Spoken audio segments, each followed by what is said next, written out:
like, or living in a community, whatever the preferences are. But it's talking about the freedom that is always there, no matter whether the flow of life is nice or not nice. The freedom that's a nature to everything, which the birds, the dogs, the cats, the animals, the young children all are, and the humans are as well, but the humans have seemingly got lost in complicated thinking, in this world of believing that they are someone in time. And time only arises with complicated thinking, and the person only arises in that time-bound reality. It's all become one, and it's become like an energetic feeling and expression, so it feels so incredibly real. If it was just empty thoughts, it wouldn't be a problem, but it's become like an energetic feeling that you are somebody inside the body, and that you know your life, you know what's happening, and you know where you're going, and you know what you've got to get. And with all these ideas comes the conflict. The first idea, though, is you are a body and that you are moving in time. Then after that, all the other ideas come, and then conflict comes, because you're constantly fighting with what is, what's actually happening, to your idea of what should be happening. And you're constantly looking for freedom in time, for freedom in the flow of life, and there's no freedom in the flow of life. Life's a bitch. Can also be very nice, but everything dies. Everything you love so dearly will rot and die. Society... Oh, what did I say? Wrong?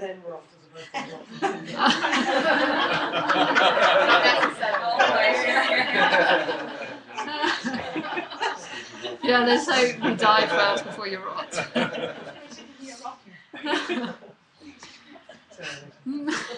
Jackie's very quick, isn't she? Yeah. I didn't even notice what yours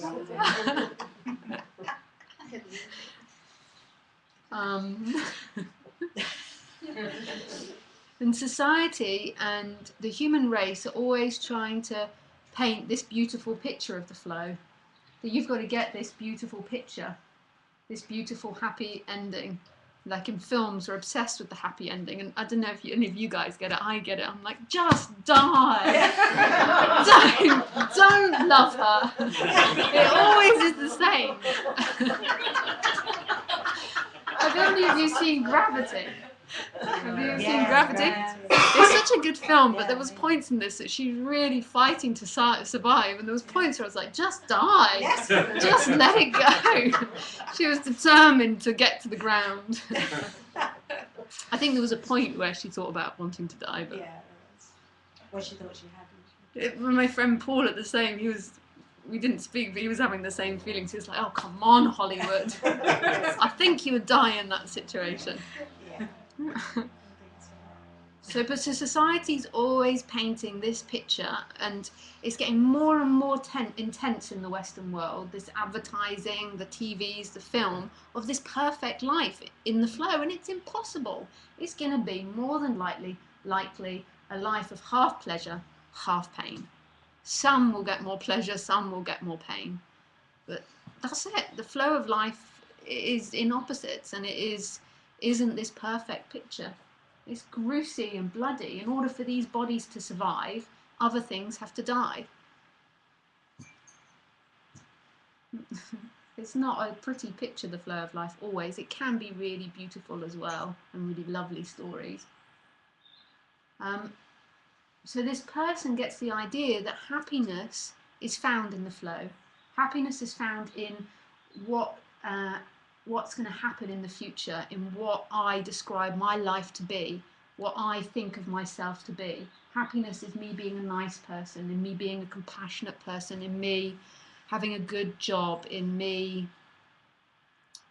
having grandkids or a great family. That is nice, having all these nice things.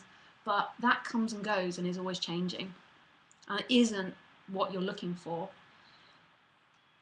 And so non-duality is pointing back to the original experience and pointing to the freedom in the original experience.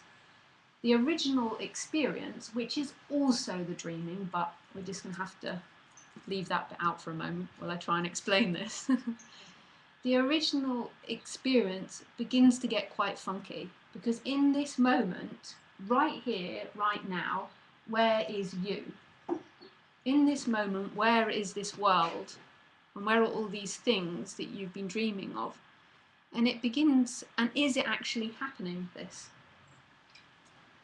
What is it actually happening? These are not answerable questions, but it begins to get quite mysterious, and this can be scary for that one that's always tried to understand things so it can control the environment and get a perfect life.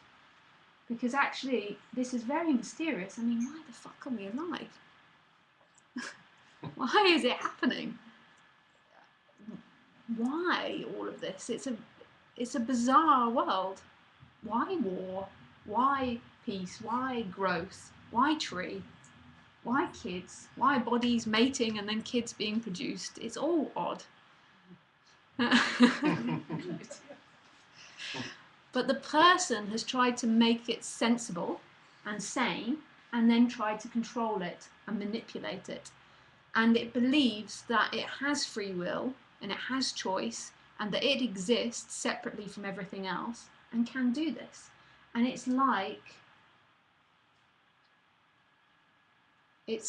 you know, those cyclists when it's really strong wind, cycling against the wind and they can't get anywhere. It's impossible.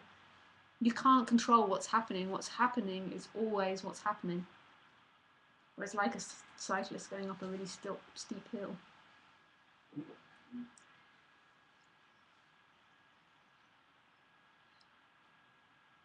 There isn't a method to what I'm talking about. This isn't logical like learning to ride the bike, or learning to be a doctor, or learning to bring up kids, or learning to build a house. This isn't logical. It's a bit weirder than that. I don't understand it. All Lisa does is speak about it. That's just her role, is to speak and point to non-duality. What seemingly can happen is a recognition of this, which isn't by someone, but again, that's really freaking odd.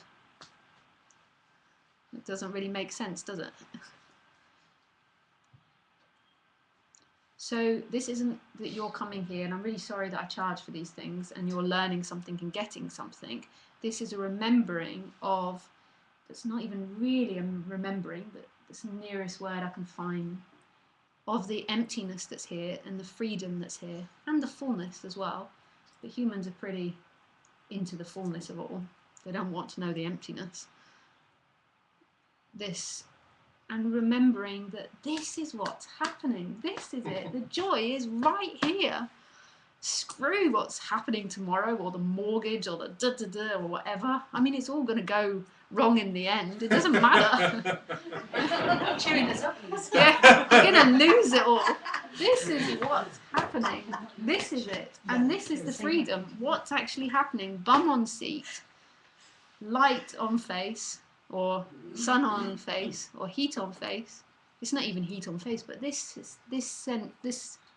what actually is. And this is really weird and mysterious. And this is absolutely free. The cage is only in time. But that time thing has become so energetical, it feels really real. That you are someone with a very important life, and there's very scary things that could happen if you don't control it. It'll never be any different from what it's going to be, and you're not controlling it. But we dream. We pretend. I did this.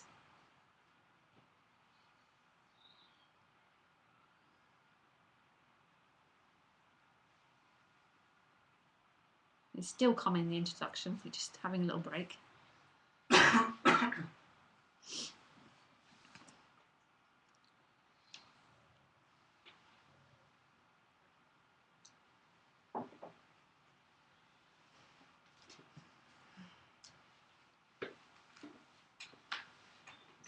So we can talk about this, and it might seem like you're answering the questions and I'm answering the questions, and I know things and you don't know things, or I have something and you don't have it. But that's all not true. That's all thoughts. And it might seem like we'll talk about it and you'll get somewhere in the future, or you'll get something in the future, and that's not true either. That's how it might seem. The freedom is right here, right now.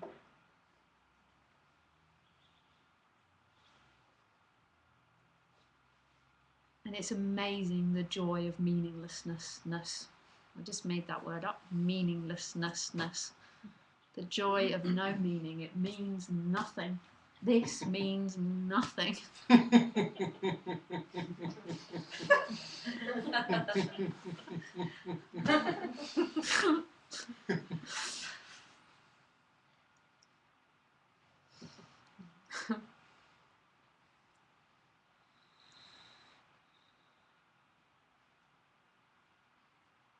So if anyone has any questions, you're more than welcome to ask them.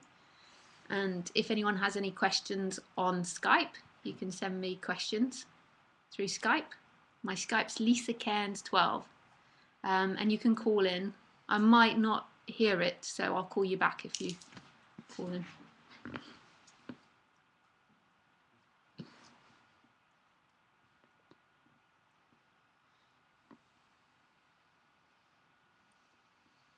I have a question. Yes. You said time arises from complicated thinking. Yeah. Bodies arise in time. Sorry, what did I say? And bodies arise in time, Yeah. or something like that. And so I suppose I'd like... Did I say bodies or people? I'm not sure. But anyway, either of them I can cope with. You can defend our position. Good. So, I want to know more about that, about time arising out of complicated thinking, and also, do bodies only exist in time? Is time prerequisite for the existence of a body? Well, I'm not sure if I said bodies, but I might have done. I more than likely said people. You might have done. I said bodies.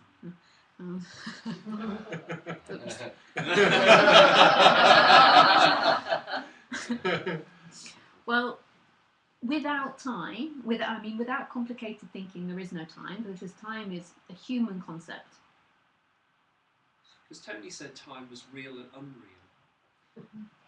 Oh, I don't know so much about Tony. No. But I mean, not that I'm looking to start an argument about it. I'm grappling. There seems to be a movement happening. I mean, there seems to be movement and drinking and talking and sounds appearing. So that indicates a movement happening. But time, the actual word and concept, doesn't exist. I mean, we've just called it T-I-M-E. So there seems to be movement happening, but it's always right now. And right now are the other bodies. Remembering that B-O-D-Y is also made up by humans. Is that actually the experience? We're so hypnotized by words. Or is it, I mean, even saying it's an energetic expression is hypnotizing by more words. There is seemingly, not even perception, but this happening. But as soon as you go into language, the separation starts. Without the language, it's one thing. It's one dance.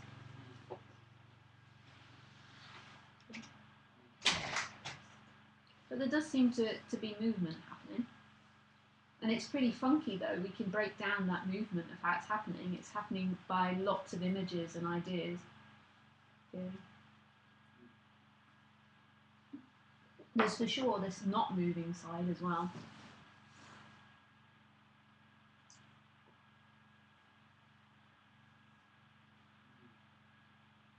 I'm not sure if Tony does say that time is real, but he might do.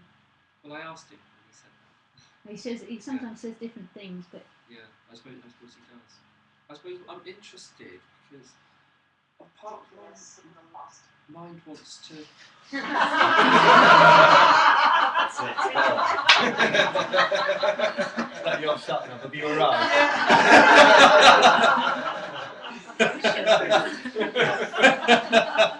Non-duality, it's still looking.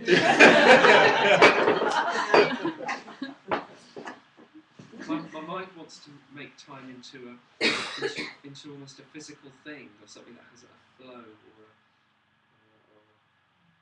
in which I'm contained, and I want to. Is it a thing or is it not a thing? What? Which time? Yeah, time. It's really weird what's happening, isn't it? Mm. Because the only way that past is known is imagery. Mm. And future is known as imagery and thoughts and words, maybe. Mm. The only certainty is what's actually happening. Yeah. I think the term means that time exists for the person. For the person, for the thinking person, there seems to be a concretization at the time. Yeah. Because there's a reference to memory and there's projected into future thought. But when that person is no longer, all there is this, and has no reference to past or future. So in that there is no time. It's like an ever-breaking wave that never breaks. It's constantly moving, but it's not going anywhere either. That's what I understand. You listen, wow. Yeah. Because I think I was here yesterday. I believe that I was here yesterday in the past, and I sat over there. And now I've come back today, and It certainly I've got all. Yeah, seems that way when the images appear. Yeah. When they don't appear, it's completely gone. But when the images appear, it seems that there are images of yesterday. There's lots of images missing. It's not one concrete film yesterday, but there's lots of images that appear, and it seems to, and there's a talking about it. But the reason why this is challenged so much is because that person can only exist in that time, and there's an obsession with that person. That person replaying,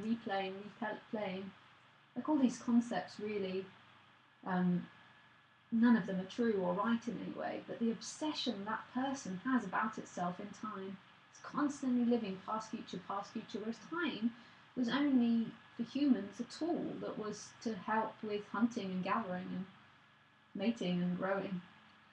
Yeah, and like you said, you were interested in the child thing, the child situation in our community, and I said, yes, we did a TEDx talk. Yeah. That's in my head, isn't it? As in time, you could look it up. Yeah. And I think I did that a year ago.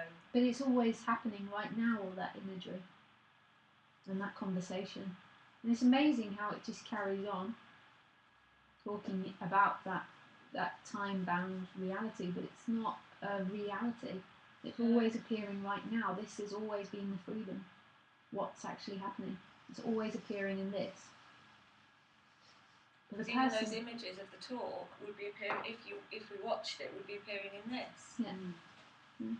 But the person is so obsessed with itself and always living in what I've done, where I'm going, what I've done, where I'm going. And this is the suffering energy.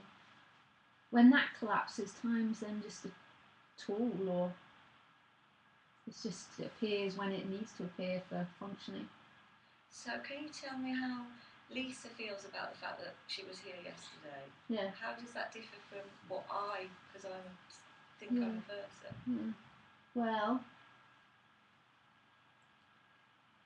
it's really hard when you begin to ask these sort of questions, because I don't feel like myself to be somebody. But yet, there can be the talking of what the body did very easily. In fact, that's what it does most of the time in society. Communicates about what the body did. But then you're like, how does Lisa feel? And then it's like...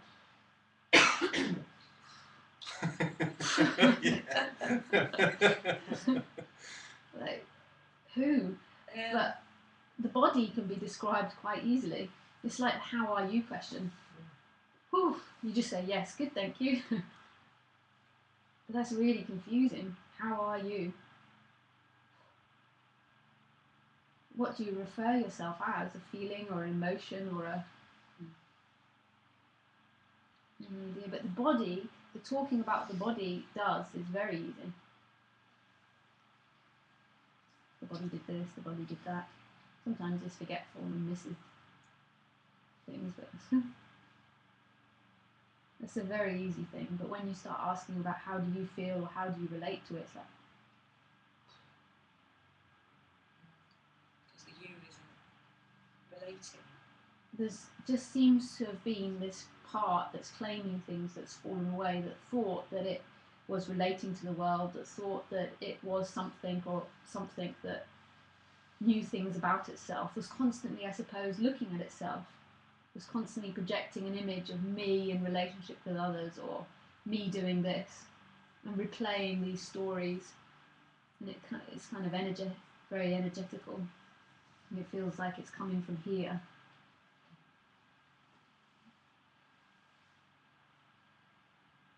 I think that's what it was like. I forget though, that there was often an image of myself talking to other people. So be talking, and there'll be an image of me talking to people, and there'll be some sort of sense that I was talking to people, or a self-consciousness that I was talking to people, but that all just fell away, and then there was talking with no idea of who I was or what I was. Do you see? Or if that gives you a feel of what I'm trying to point to. It's very relaxing. Yeah, it is. It's not. It's the end of suffering. I mean. It's quite relaxing, isn't it? Yeah, you don't want to give too much. No. Though. Okay, we go with relaxing. It really is the end of suffering, the end of that fixation of you in relationship with others, and it's just life happening, like childlikeness. You know, when there was just playing or singing, or you might see it in if your children are quite young still, just this innocent action happening, and they're not self-reflecting on it. It's very easy. And then when they're crying, and then I love kids. They're like, "Yeah!"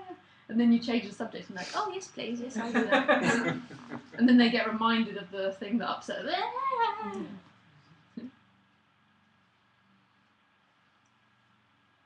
And then it becomes really intimate. Everything is intimate because there's not someone separating out anything anymore.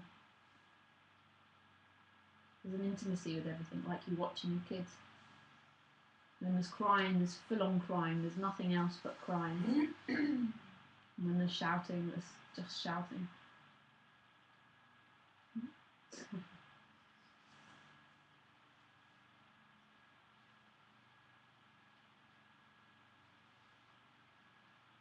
So it's only ever the story we make up about it, isn't it? Yeah, Only ever. it's not quite you making up, you are in the making up. That's right, yeah. It's just coming through as a story or whatever. And it kind of gives I forget though, it gives an energetic pull that makes it feel like this is really happening, and there's somebody at the centre of it all in relationship with it. But actually, you know how we were doing that centre thing yesterday, there's just emptiness. There's not actually somebody that's in there.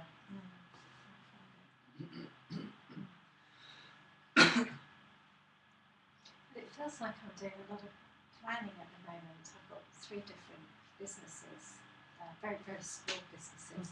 And it feels like I'm doing a lot of planning, a lot of working. I've worked my arse off for the last week.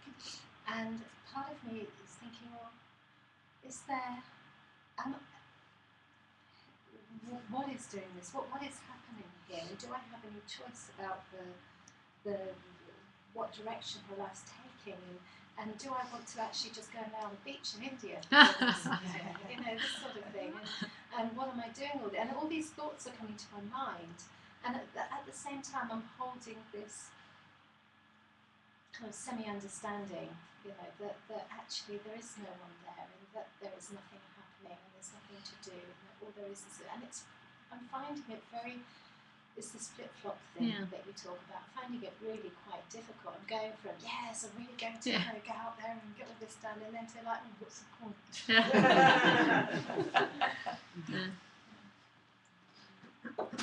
And it feels like, maybe not when you're planning, because when you're working, when you're really working and lost in planning, then there'll be nobody there. It's the one that comes in afterwards. But there's absolutely no control over what's happening, because every impulse that comes up is not coming from someone.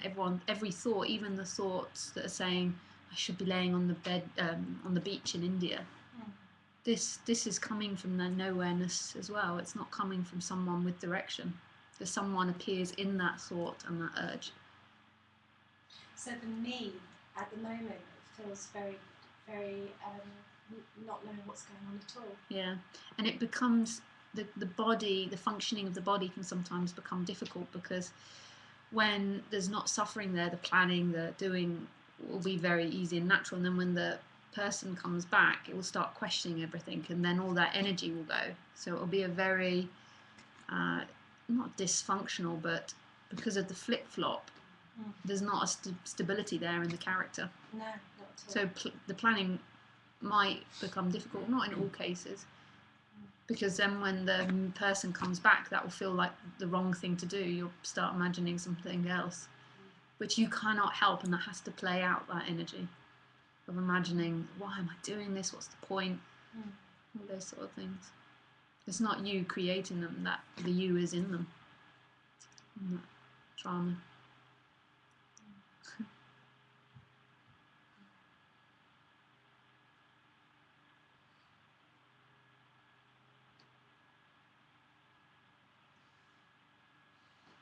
You can sometimes get the idea as well, which is just an idea, often because, this is just Lisa's idea, but often because I think a lot of the people that speak about this tend to be older, and so they're at the age of retirement and the energies is less, and you often get the idea from them that liberation means doing very little. But there can be freedom, and the body can be planning and doing loads of things and be a very active human. I often used to get the idea that it was about that what would happen would the person would be very still or calm or not doing much. But all the ideas get destroyed about that.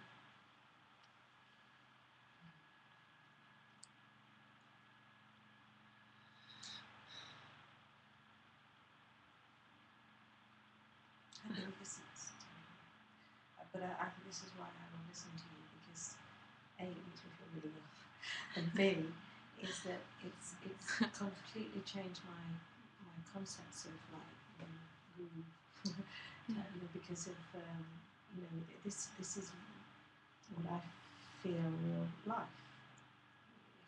It's like it feels real, whereas when I've listened to other teachers, the Yeah.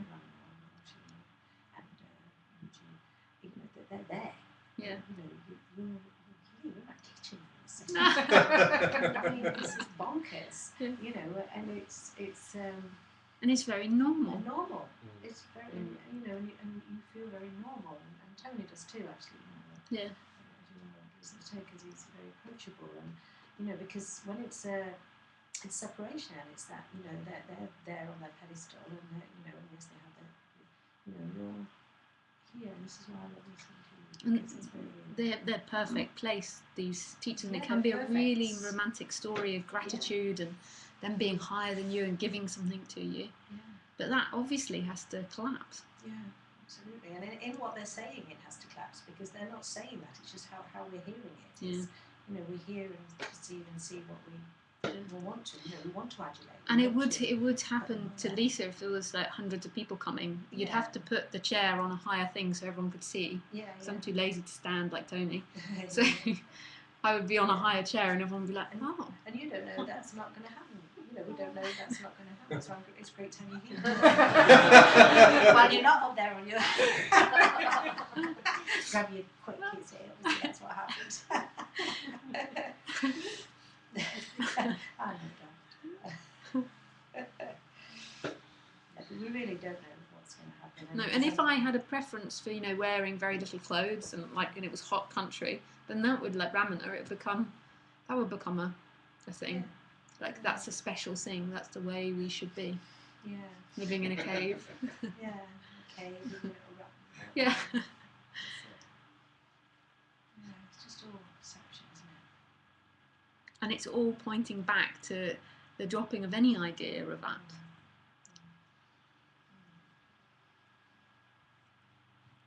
And like you were saying last night, how you think that teacher, I know you said like you're not teaching, but it's how you think that should be, that should look. Yeah. You know, this is what I love about this, and it's more real and real, and I love that. Got something in here, so.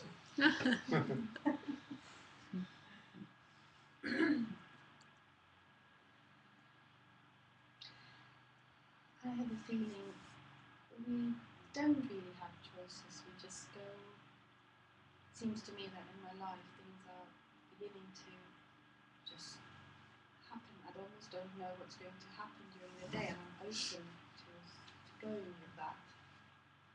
And it feels good, and I can see when you're saying it is, it doesn't matter, it can be good or bad, it doesn't matter, whatever, it's just going to happen.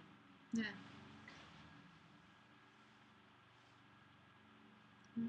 And this is what Ramesh used to speak a lot about, was he was very much into pointing out the end of choice in the flow of things, because if you look in the flow of things, where does any choice begin? When your parents met, or when you were conditioned in an English way, or like all in Ramesh used to always point to that that every choice is dependent on what came before in the flow of things. Then you can go to the opposite and just explode past and future. There's no you, it's always one action happening, affecting another action. And this is our experience here, but then there's also a spiritual world. And I know you said something about yesterday, but I still, I do believe there are spiritual beings that are there. It's almost like we are a reflection of them.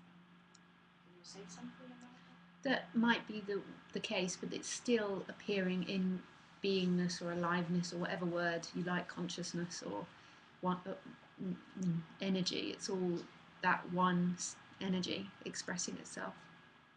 So that might be that there's aliens or different spirits of different worlds, but it all's appearing in this freedom. It's still the same beingness, the same stillness that's here.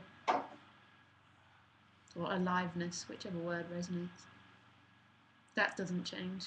What is doesn't, or this, the forms might be changing, but this doesn't change.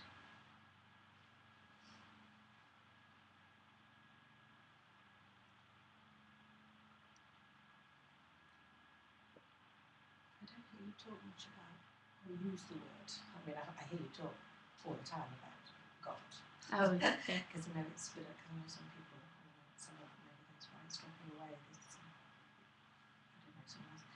But yeah, it came to me to say it last night, but it obviously wasn't time because. But so that those words and it is absolutely interchangeable. Aliveness, love, consciousness. It's just all that one thing. God, energy. Same thing. But it seems that some people resonate more with different words. Yeah. And I think the biggest thing that I've understood, as much as I understand, is from these sort of talks, is that there's no direction there. Nothing. Where could we go? Directing it. Yeah. What do you mean, no direction? No direction. Nothing. What's the word? Nothing.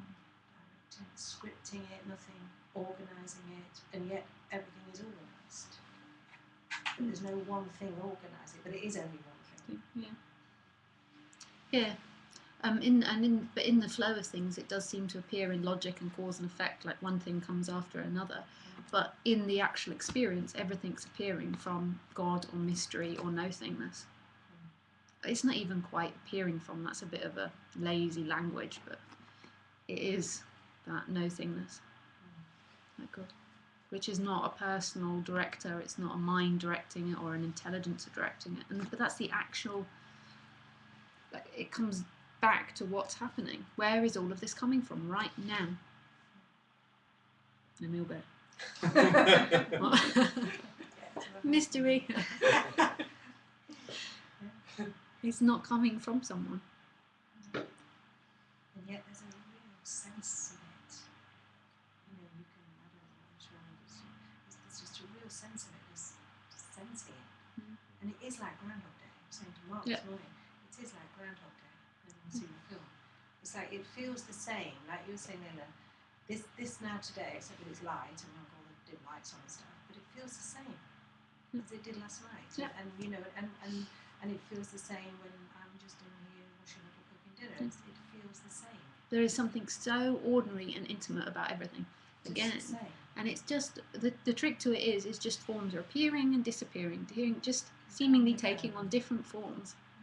And then it got creative and then took on this form of creating a seemingly separate entity that believes it exists and has purpose and meaning, and then created all this different dramas and games. But it's really just forms appearing, because even thoughts it can be maybe described as a form, like appearing, disappearing. And it is all the same, that same beingness, that same God expressing in many different ways. And this is going nowhere. This hasn't got heaven that we're getting to. This hasn't got an end line where we're suddenly like, oh, this was the purpose of it all. It's just appearances disappearing and appearing. I mean, even my language is kind of limiting it, but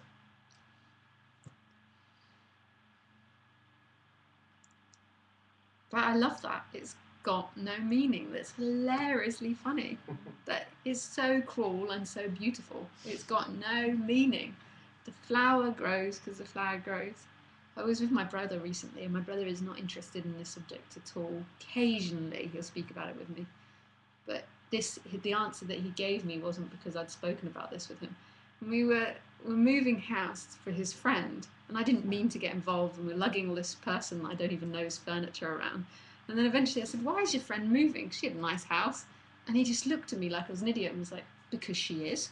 Yeah. And I just like died of laughter. I was like, yeah. Tick, tick, tick, tick.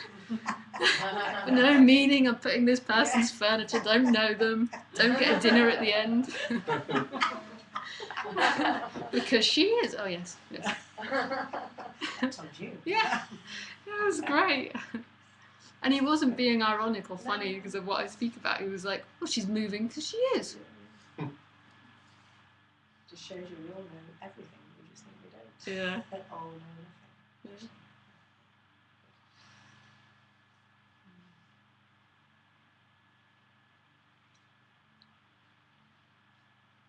Yeah. Lugging the furniture, speaking to hundreds of people about saving the planet, having kids, it's all the same.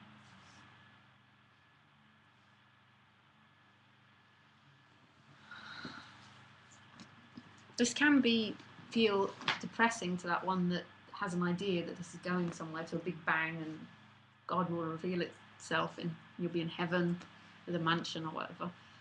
But there's another side of it that's so relaxing. This isn't going anywhere. It's appearing and disappearing. I've not got to get anywhere. There's nowhere better.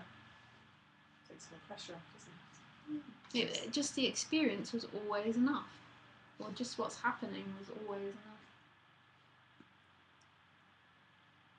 I can feel this deep peace about that, and my kidneys are going like that, and my heart is going. That part of me is terrified about the peace of what you're saying, or allowing that. The sense it does make to me. It's your nature. I mean, peace has got so many connotations to it, so it's a big word to say, but the nature is peace. I mean, don't often use that word, but we'll go with it today.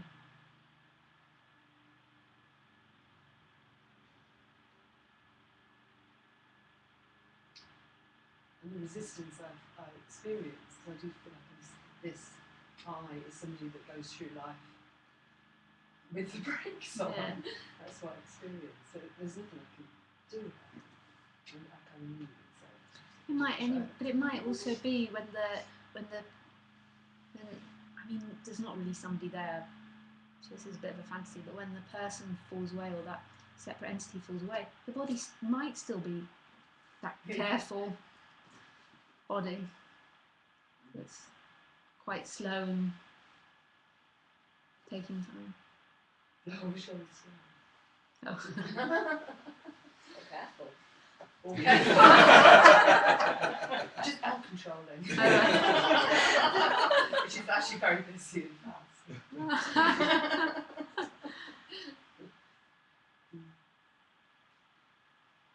Yeah, this notion that I hope it better not happen, or whatever it is, before I'm a really sort of person, because then I'll be stuck with whatever.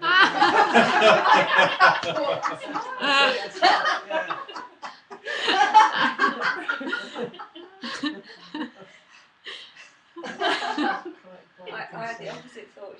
You said with the falling away, you noticed that there's a sort of a return to the child that you were, and I was like, oh God, I can't do that. I'm a really depressed child. That'll be time again. It just feels like it's such a kind of split. Like, it feels like I've got this split personality. It's like when I'm around you or Tony or on my own or certain friends, whatever, I'm immature and silly and I just want to laugh and I'm like meta and a chancer. That's kind of like my, and I love that. I just love being that. And the other half of the time I'm like really worried, constantly dissecting the past, totally self-conscious, really tight, really scared.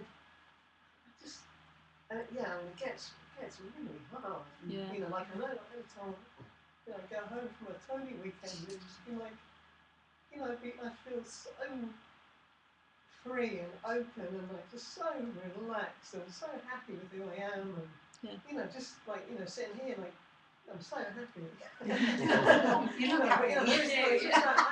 Last night we had such a laugh, and for me that's it. Just having a laugh. That's all it is about. But then after, I don't know, obviously I don't know what happened this time, but after Tony weekends, like, they've had a great time. They get on really well here, and I go home, and as soon as I'd see my girlfriend, I'd just like, I'd tighten up, I'd feel scared, they'd be like, I'd see that kind of like, you're gonna be immature and frivolous now. You need to be more responsible. You need to tidy the house, and all that kind of control and that kind of. It's hard. It's just really hard to have such extreme.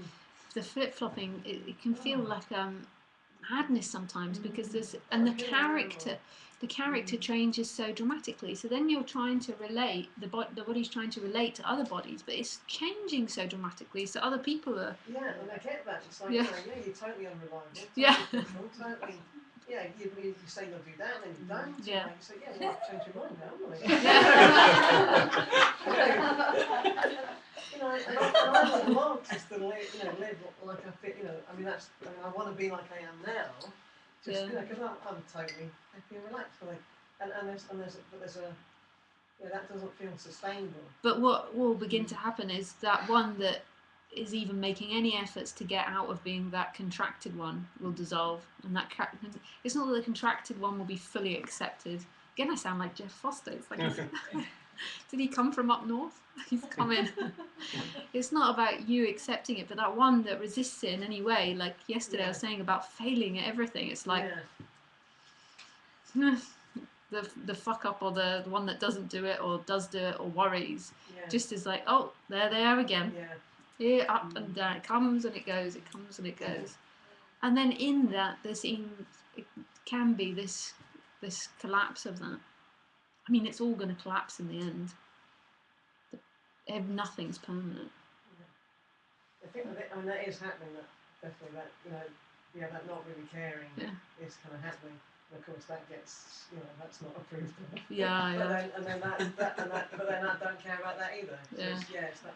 It's just kind of out of reach of it somehow. It can be so incredibly difficult living in society while the seeming deconstruction is happening, because you become really flaky. Not all the time. Some people become incredibly successful while this is happening, but because the moods are changing so much. And then I'm menopausal, so I just hope this film.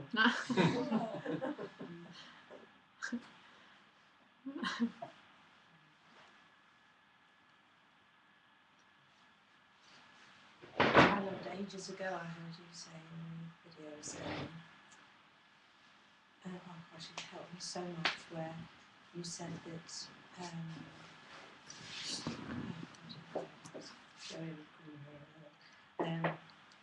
that the suffering is in trying to get out the suffering. Yeah. That's what you were saying. And it all begins to collapse back into itself. Yeah. Like the one that's trying to get out of that suffering, and then it's like the body's an arse. And then that's it'd be nicer if the body wasn't being an arse at this moment in time, but that's what's happening. And you become it becomes hard to define who you are. So other person saying you're an arsehole, and you're like, yeah, you can, like,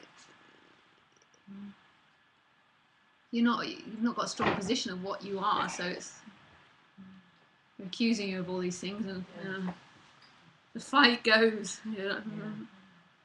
Yeah, maybe, yeah, she is, yeah. So even you accusing you, being down on yourself because of these things that you're obviously observing yourself being, doing, and whatever, that falls away too, obviously. Yeah. But then often what society says you are, so the defences of any of it falls away. So someone says you're an arsehole, and before you'd have been like, no, I'm not, and you'd have to prove to yourself and the other that you're not. Mm-hmm. It's kind of like, yeah, I can understand that. Mm-hmm. So your defences about anything, you begin to dissolve. Mm-hmm. But then also someone says, you're great, you're like, oh, yeah. Either one can't stick. But you can really see how other body mind mechanisms that have got this person in it see you like that. And that's what they're seeing at that moment in time.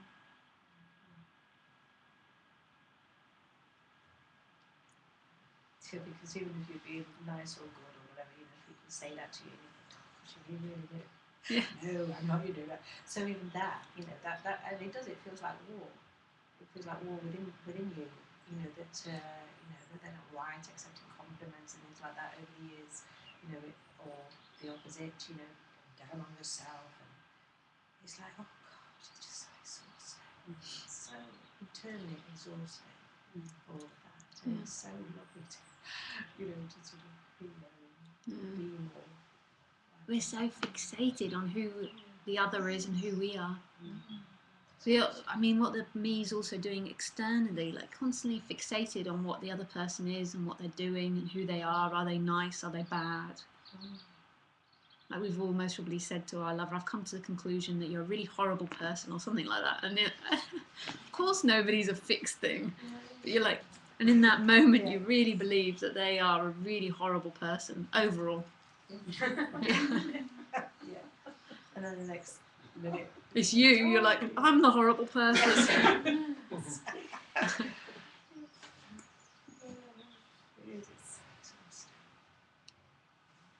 But what a game life is having. What a game. For a pointless creation, it's really having a fun game. It can be tragic, but it's really having a good dance. Fucking hard.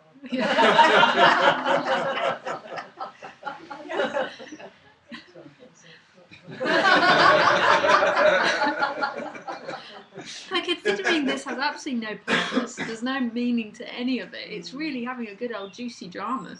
And why do you think it does that? Well, why tree? Yes.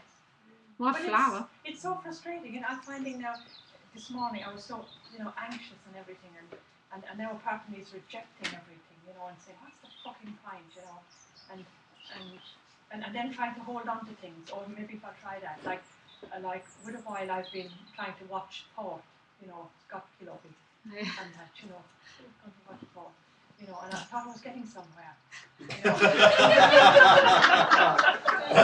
I mean, I used to sit for hours in coffee shops, you know, drinking coffee and reading these things and underlining them, you know, and then writing them out on pages, you know, and putting them in my phone, you know, and it goes up 2 or 3 times a day, you know, and it says things like, you know, the only time we suffer is when we believe a thought that argues with reality, and I think, bloody hell, that's brilliant, now I've got that.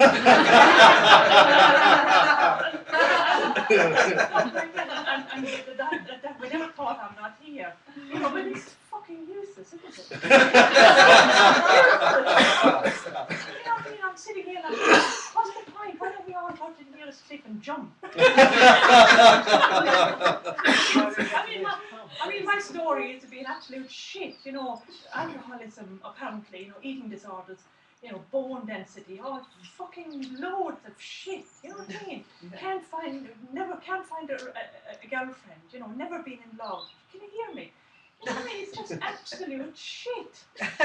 It's so shitty. And do you know what's the worst part of it is this right now, this is really awful, but if now there's a like shift in energy and an opening up, the story will come back in and be like, my life has been fucking fantastic and now I'm enlightened. It's so cruel. Yeah, but you see, you're giving us hope. You've been saying to apparent individuals, you'll find, but to only persons they say there's no hope. Yeah. You know, there is, I can't give you anything. Yeah. You know, I mean, would it be any good to hug you with something kind of... Maybe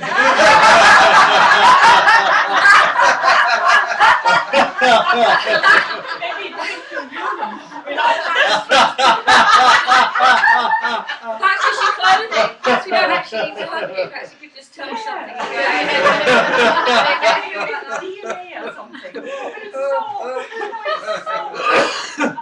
I mean, my friend dropped me off here, Christina, and she's not into this at all. You know, she absolutely hates it. She said, "Oh my, don't say you're not here and all this kind of thing." But she appears to be so happy. You know, she's on the way here. She's looking, saying, "There are council houses and lovely windows and that." Thinking, shit, she's interested. Probably reading the Sun. You know, about all these celebrities and everything, then she started telling me about them. Yeah. And I'm thinking, she just seems so, you know, she doesn't seem to be trying to get anywhere. Yeah. No, not all people are actually. Yeah. Yeah, so it's, you know, you're just thinking,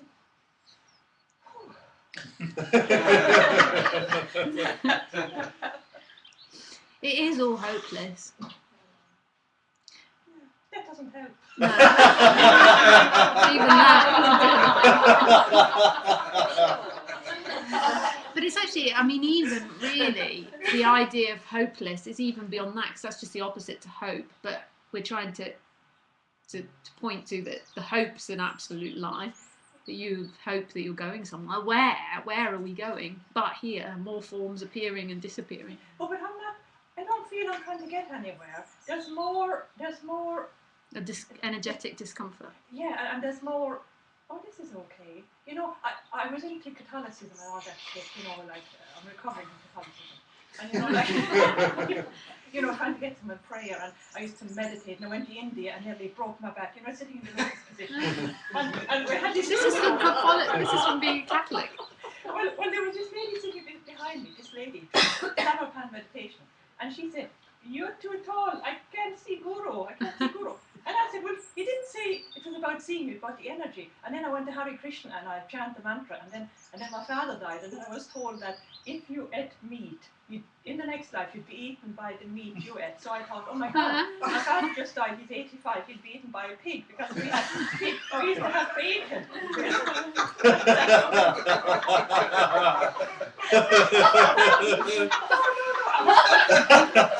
I was so ill at the time with depression that I was so worried that I wasn't there when he died, because I could whisper in his ear, think of God, think of God, think of God. And if you think of God, then you know what I mean, you'd balance your karma and you won't come back and be eaten by a pig.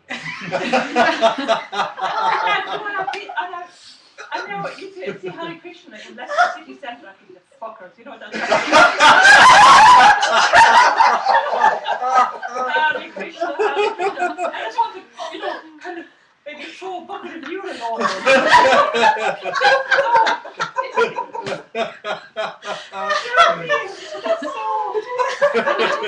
And then I found this and I thought, oh my God, this is brilliant. I have found something. And then you come here and you think, oh shit, and like you go home, the same shit happens again, you look at yourself in the mirror and then you think, who's looking? Who's looking? Who's asking who's and it's just, It's all hopeless, isn't it? it's absolutely, it's beyond hope. There's nothing. Wouldn't it be great if we could have like an egodectomy? Oh wow! Where you could have your ego taken out, like an I think they used to do that with the up the nose with this bit of the brain, didn't they? Or that ECT treatment, where they shock you, Yeah. and then you can't remember anything. Yeah. Anyway, Oh yeah. And bang your head against something. Yeah. It's absolutely frustrating when the person's there because it's so convinced that's all happened and that's real. And it's going somewhere and all these, from that identity that believes it exists, all these worries, anxiety, and our society is also obsessed with worry and anxiety. We have insurance for everything. Everything. and then I try to go down the road of, what, like, is the word anxiety? And you kind of close your eyes and you kind of, if you have a thought that creates anxiety and then you try and find the anxiety, what is anxiety like? You see the word anxiety. Yeah. Is that anxiety? Like, And it completely focuses on it completely focuses on that dynamic, which isn't wrong. It couldn't be any other way if that's happening, but it's like focusing on a bee sting, and it's still stinging, but when you focus on it, it just is 10 times worse. But it can't help it if that's what it's doing. I mean, there's only one place. I mean, I know you saying about hope, and I'm very naughty. I get kicked out of the Tony clan. I get kicked out of the Scott clan. But what was I saying about hope? Oh yeah, I mean, it really feels like that's really happening, your story, and that that can go on for a whole lifetime. But everything's collapsing. It's not really happening. It really feels like it is, and everything dies. Even that separate entity that feels like it's so real. And when it dies, it's gone. So I could live to be 90, so that would be maybe 40 more years.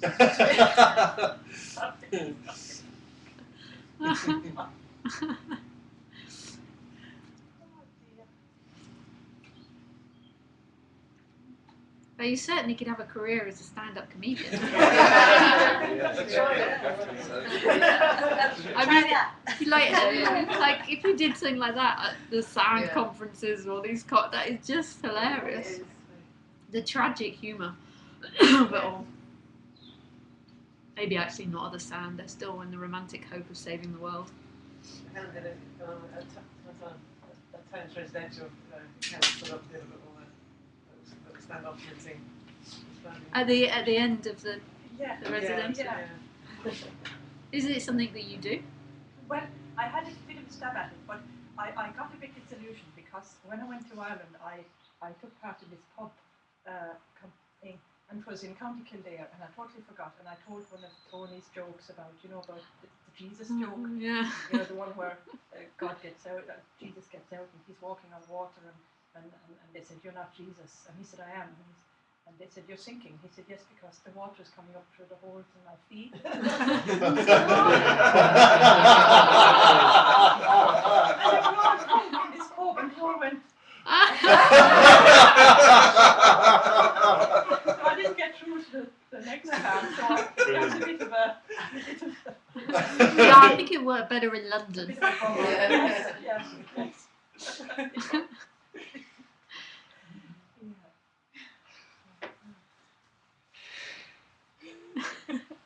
Oh, it's coming up in the holes in my feet. I've never heard that one before.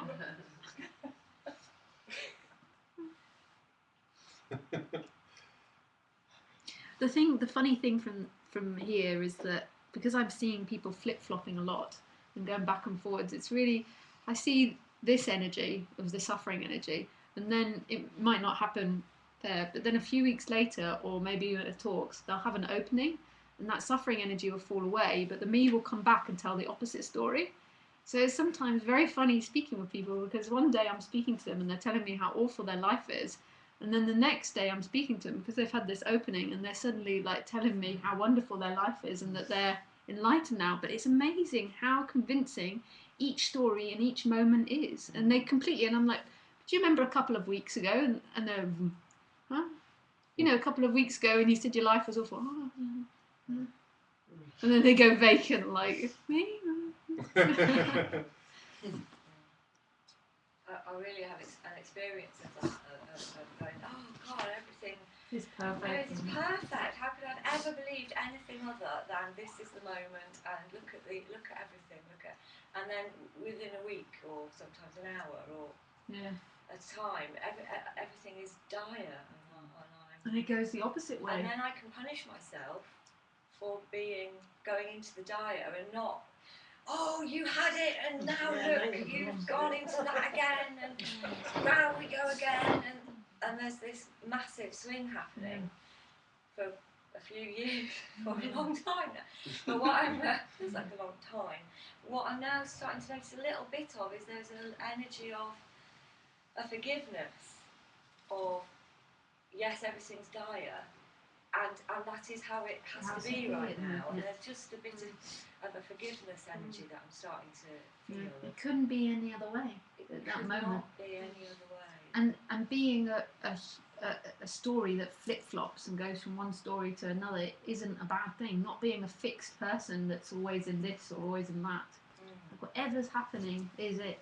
And being a dramatic person who has dramatic events, and their house is burnt down and they have no electricity and all these, I do these big things, and it couldn't be any other way. There's this forgiveness for this dramatic swing and these dramatic moods and these dramatic events, and it's okay.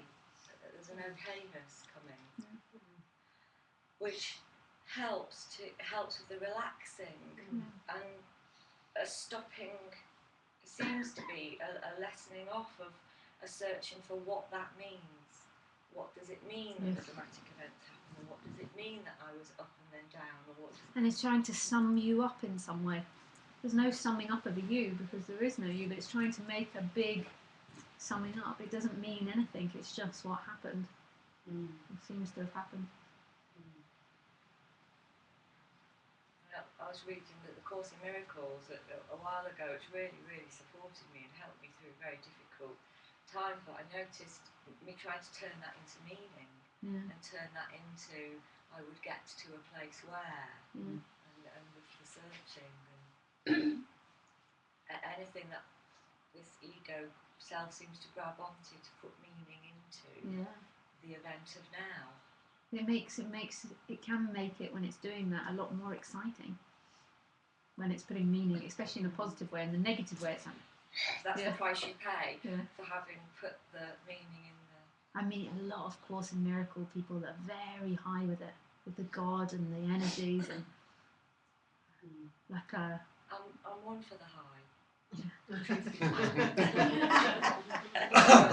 That's okay. The high in a big way, okay. Lots of different ways. Don't forget you're being streamed.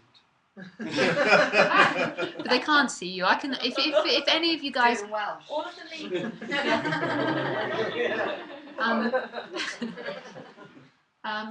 I thought, oh yeah, if anybody doesn't want this on YouTube after, then you can just say, I've cut videos before for people. Mum and Dad are alive to be watching.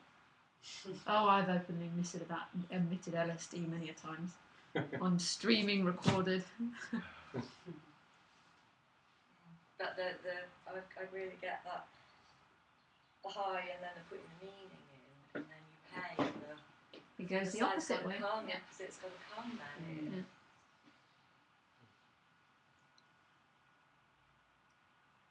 Yeah, my life's brilliant. See,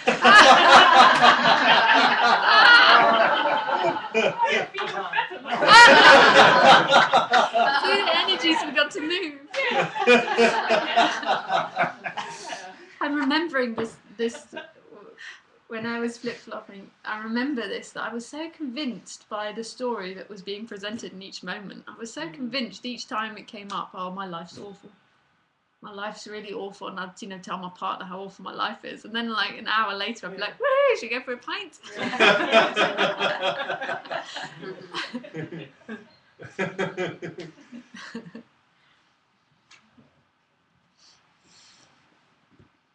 Yeah, something popped up the other day on Yahoo, I think it was. It was a question. These are the symptoms of bipolar. Do you want to know the symptoms? And I almost clicked it. And I thought, no, don't be so ridiculous. I'm not bipolar. I'm just kind of swinging all over the But when I was at this orphanage a few weeks ago, we really teach in our society, we have such a strong emphasis, and even in the Indian culture, that excitement is happiness. We gave the kids balloons. This is a nightmare to give like 200 kids balloons all at once. They were so excited, and then the next day, that was like the highlight of the day, that excitement. And you can see how it's building. That excitement is happiness, and you get addicted to. Oh, it's outside. You get addicted to that idea of looking for those big highs, those exciting love moments, with the exciting blowing up the balloons as it was for the kids, and popping them. What's your name? What's your name?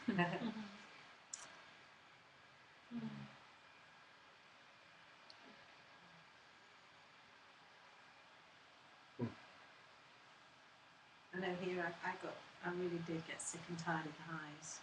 There were so many highs and so massive drops, in my so-called dream of acting career, and going for the job and nearly getting down to the last few people and the excitement of that, and ringing my mum or Paul, or say, I think I might have this job, I think I might have and then, do I want it? I'm going to be home for a year.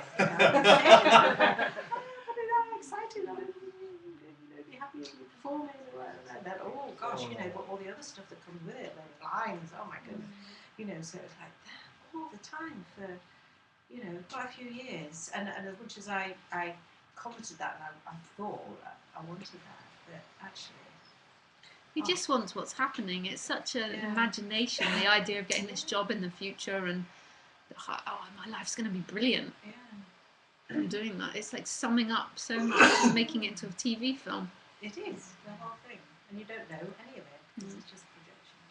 You don't know. And then making the dinner or speaking to the friend is it's like that's secondary. Let's imagine this better future. What a lie. And remember, it's never. It's that saying, isn't it? The grass is never greener. It's just this now has become more magical. Even when there was nothing here, literally, we did this whole kitchen last year, and there was literally nothing here for about 6 months, and just bricks and whatever. And it was magical. There was just like such a peace in that, living in the camper stuff. It was, all this. It was just a letting go of knowing that whatever it's going to be. It's just. When it's built, it'll be nice, but. Well, rubble, It's playing in the still camper van. Yeah, it's the same feeling. I'm sorry, guys, I have to go to the toilet now.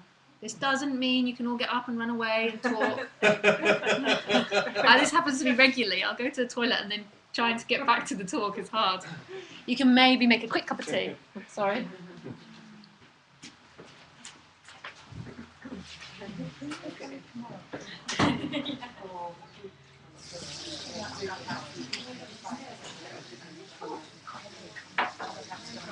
There's a toilet upstairs, everyone.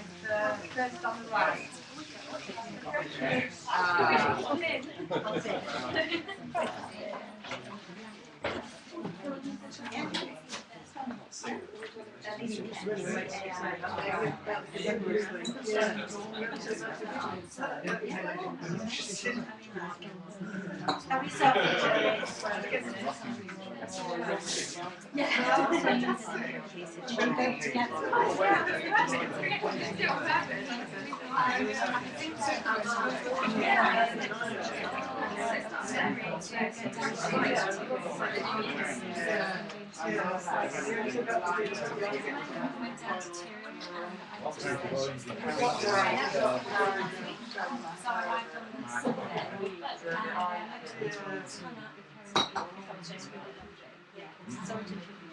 Can everyone use the same books, darlings, if you don't mind? Is that all right? And then it saves anybody washing up, maybe me.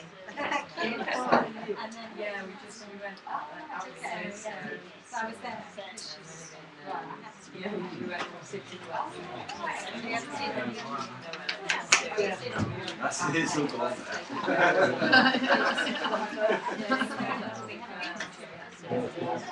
John, I'll show you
Did you ever watch the DVDs of the Dream Bus? Really nicely done. Yeah, really good quality. Yeah.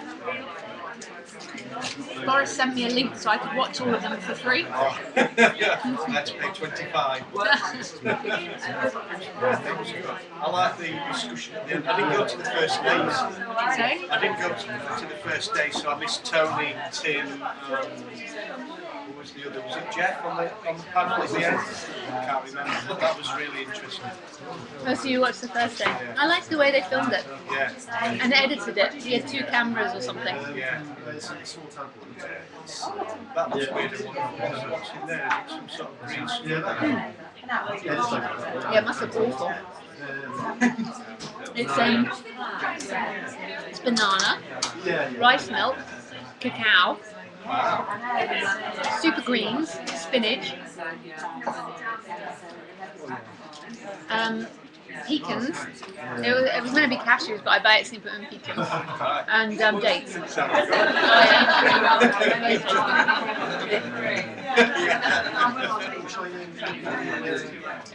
If you'd like to, yeah, just whatever you can. That's great. Yeah, that's super. Thank you so much. Yeah, do you want to give it no, as well? In India, Yeah. I gave 5 talks. Have you heard of a place called Orville? Yes. Orville. Yeah. I went there 2 years ago, and it was very hush hush. They were still not open to non-duality speakers. And this year, my friends made a film in Dutch about non-duality, and he's had it subtitled. And they aired it in the Aurobindo cinema, or I don't know what it's called, the Orville cinema. Yeah. And we expected like 30 people. It was something like 150 people came. Right. And then afterwards there was he answered some questions, and so it was a little bit of an introduction. And then we did 2 other talks there. One of them was just a private one, so there was only invited people, which was like 30 people. The other day was open to people. And something like, I think about 150 people came. We were, well, I mean, it was worse than the Dream Bus. You remember? I don't know if you saw it. Yeah. And the funny thing is I was doing it with my friend, and they liked him better than me. I was like the bad cop, and it was really funny. I was like this lady really took offence to me. She was like, how can you be saying this when you wear makeup? And I was being a monkey and in kind of stirring up a bit. But she got so angry and stormed out. These 2 guys got really angry. We filmed it, but I don't think we'll put it on the internet. I mean, my friend made a joke that it was like there's these peaceful people that came in, everyone's sitting there like. Then we started talking, and these masks were, and we sat there with these faces looking at us. But it was amazing because 2 years ago it kind of was very hidden that I didn't really give talks, but that I was there and they weren't. So it's quite a difference that they've opened up so much in a couple of years. And now, this Dutch friend of mine is going back with a Dutch TV station. They're going to do like a program on Orville and non-duality. Yeah, I've never been, but it's supposed to be an amazing place. It is just stunning. I really like it there. I'm thinking, because this time when I went to India, a lot of people wanted to come with me. And I was just going on holiday with a couple of my friends. And so I was thinking of next winter organising, because that's the good time to go there, to organising a tour around Orville, Tiru, especially for women, because women don't like to go to India by themselves at first. Once they're used to it, they're happy to go. And we went to these mountains. It was so beautiful. Yeah, it's a beautiful country. Yeah. But Orville, so I've got quite a few friends now in Orville that are very interested in non-duality that I go and stay with, and they've got a meet-up group in Orville, so it's getting bigger and bigger. Yeah, they've got some funky ideas. So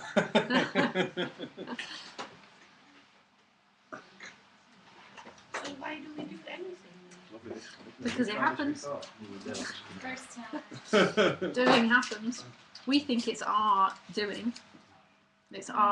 We think we're doing it for meaning and reason. But it's happening. It's like a pilot sitting in a plane with autopilot in, believing that it's steering it, and I'm going left because I'm going to go and meet the love of my life, and this is going to bring me towards or whatever it is. But really, the plane's just going left, and then there's this added story on it. Is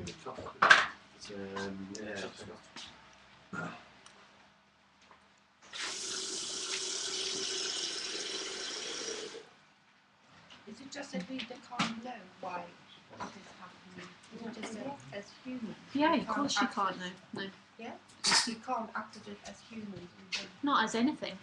You can't know what's happening because the only way to know is in language, and language is the only thing that can happen is that obsession with that me in language drops, and then you are it. And there's no questions about it. You could put it in the positive and say you know everything because you don't need to know anything. There's no questions. You know everything because there's no questions. That's in the positive, but I tend to stick to the negative.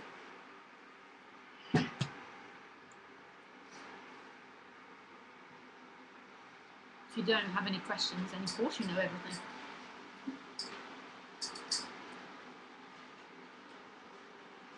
How can we ever trust any words as an accurate description?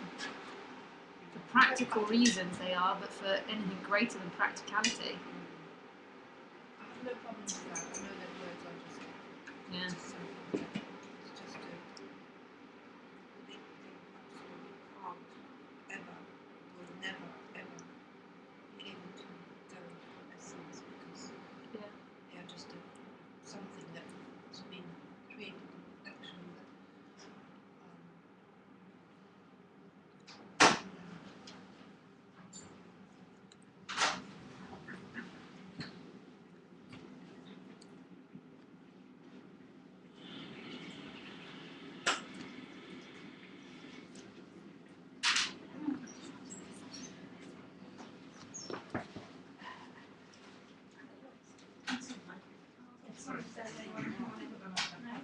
waiting for Anyone waiting for the tea? Yeah. Yeah. Right, I don't, you might not want it to do it. I'll put it in and then I'll put it in. At least You might not want it in for long though, you know how some people like to show it this evening. they'll be down there. So Is your pen good? yeah, You let it go. yeah. Bins in the drawers underneath the sink.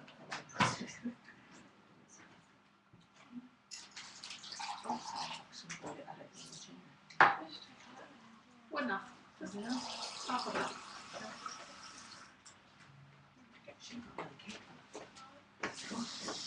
Have you got another kettle in your caravan? My mum set fire to it. Oh. Seriously, yeah. She was staying. Well, no, she was making a cup of tea in it when I was she put the base on the gas stove. She thought it was gas. The food set fire to the whole. Little bit of water. Oh, that's okay. You alright? Yeah,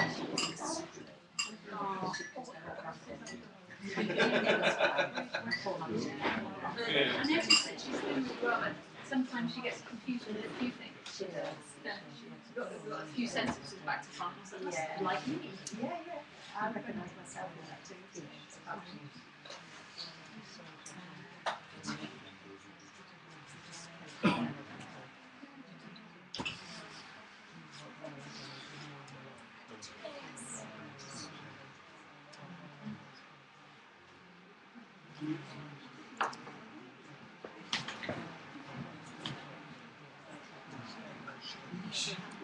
I was the same before.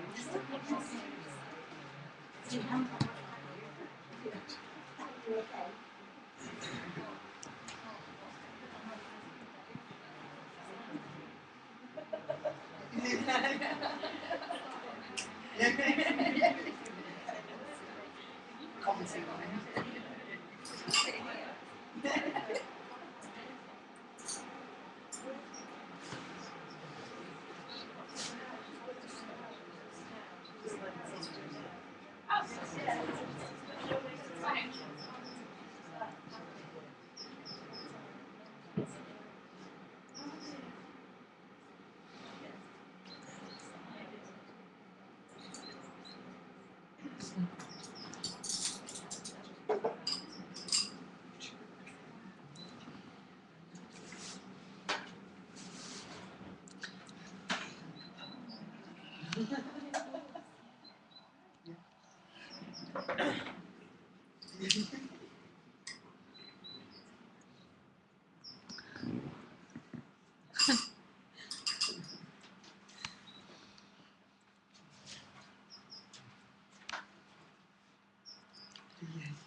Well, we got some people writing. Julie says, "I love this group. They're so funny." And, Diego says, "Thank you for the group."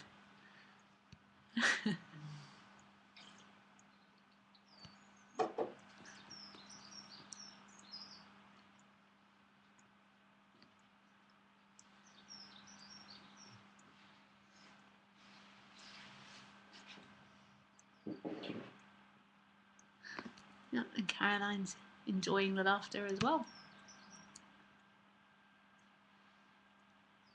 Hey, Lude.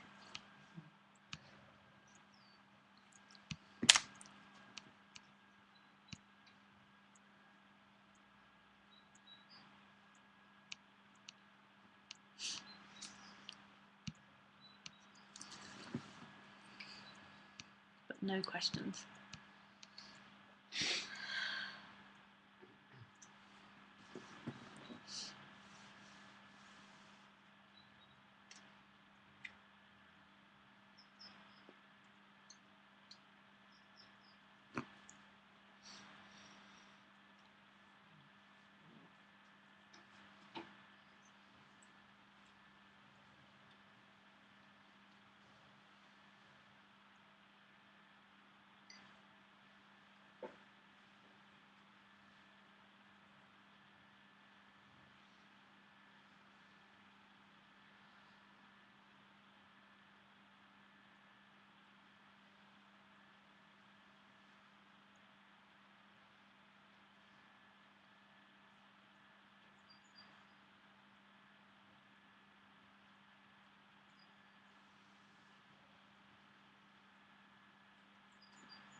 I want to ask a question about thought, and I really heard what you were saying yesterday about the commentary is thought. So the form is here, but the commentary, because I believe the commentary that I'm running about it, are the things thoughts? You know, you're saying why tree? No, Is tree created from thought? no. Well, some people say that, but I wouldn't say it like that. But the word tree is obviously a thought. Yeah. The ideas about it is obviously thought. But some people say all this is thought, all of this is mind, but I don't speak like that. The whole world is mind. It's all a projection of something in here, and we're projecting reality from thought. Yeah. Does that resonate for you or not? No, not really. But this isn't easy to talk about. I can understand why there's so many different ways of talking about it. I mean, imagine if every one of us went around the room and we all had to describe the taste of a cookie. It'd be quite different.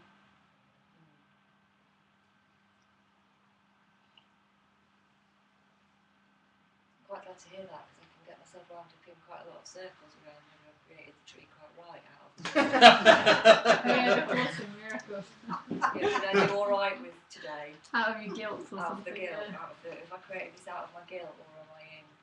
Yeah, and there's a certain relinquishing of responsibility in the idea that that's not quite how I'm experiencing it. Yeah. I forget the way the Course in Miracles speaks. I only know it from people that come to my talks. I never studied the Course in Miracles. I remember there was bits that I liked about the guilt and the blame that they said, because suffering, a lot of suffering is this assumed person that has free will, and with that free will comes this guilt and blame. But then they begin to say it's your choice, I think, or something. You've got to choose again.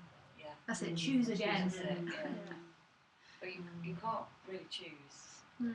How do you choose? I've been good. Clearly. I'm trying harder. And yet we can't even define or speak about where those urges to be good or be bad or to think come from. We're so sure that we are that urge that's acting, that urge that comes up and says, okay, let's teach the kids this now or something. But how does that urge appear? Where do the thoughts appear from? Who is that urge?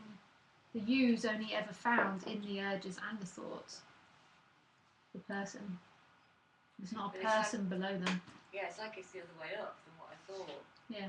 So I thought me was Yeah, it sometimes can feel like creating it, and it's actually the urges first, and then I put me onto it. Yeah. It's not you though that puts me onto it. It's the me comes with that the whole me is created in that. In the what? The whole me is in the urge. No, not in the urge. In the person is only found in the one that's claiming that urge. It's not that you did it. Yeah. That's the same thing. That's like me trying to own the me that was putting the me into the urge. Where it's all just appearances coming and going, even that contracted energy. It belongs to no one. It's so freeing because it's collapsing of all that mental reality, or it's trying to point to the collapsing of that mental reality. Me, my choice. Most of the personal entity is made up about choosing. Choosing, meaning, choosing, rightly choosing. And believing that the consequences of that What does it mean? Where will will it be go? one way or the other, so it's good or bad or right or wrong, And that you'll find peace in that. one way outcome. and not the other. And this is absolutely ignored. This is like the third best. Future, then past, then this. This whole game. And this is all there ever is. Yeah, I went for a walk with some friends the other day out in the countryside, and the beautiful countryside birds were singing, the stream was going, the rocks looked, everything looked vibrant. And they spent the whole hour talking about the holidays where they've been on at work. And I'm thinking, shut that fuck up. Look at me, this is amazing. I didn't say a word on the whole talk, and they got on the couch. That was a brilliant walk, wasn't it? I mean, that was part of it as well, them talking, but they're just they don't notice. They're so wrapped up in their own little world, they don't notice. And talking can often release energy, so it feels better after Yeah. you've. Yeah, I understand. For them, they had to get it out. I have to stop myself from doing that sometimes. In the present moment, I'm thinking, oh, this will be a great memory. And that's what I'm more obsessed with than actually enjoying what's happening. Yeah. Did you ever hear of a guy called Krishnamurti? I've heard of him. Yeah. So apparently he wasn't as conditioned as.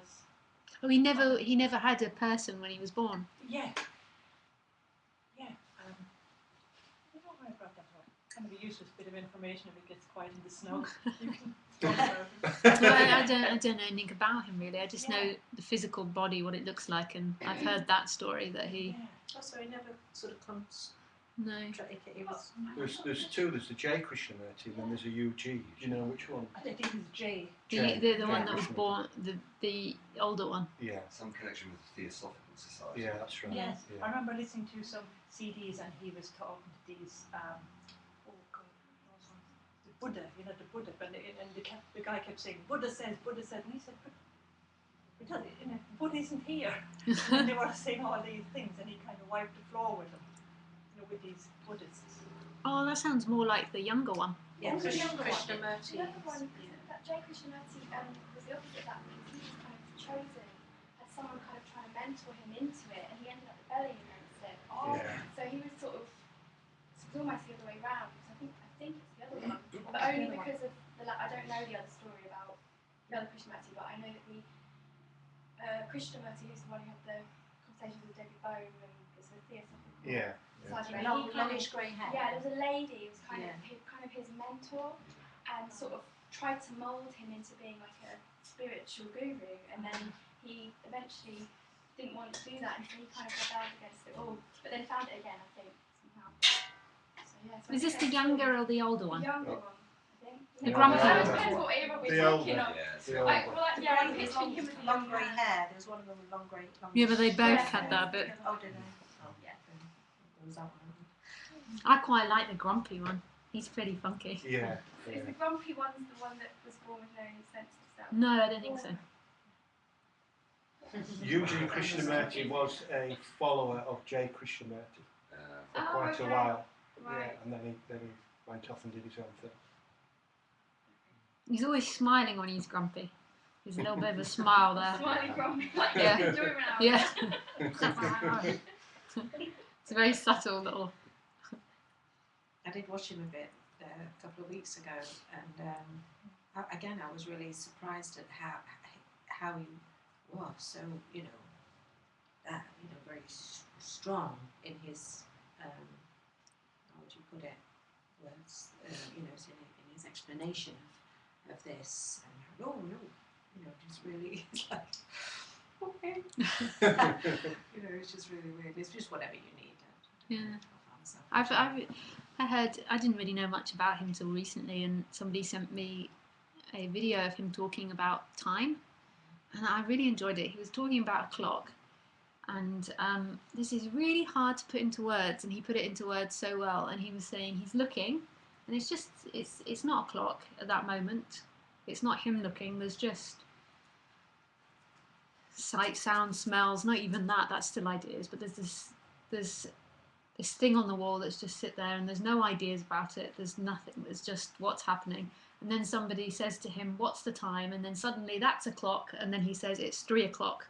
Then after he said it's 3 o'clock, that just all disappears again, and it's just an energy expression.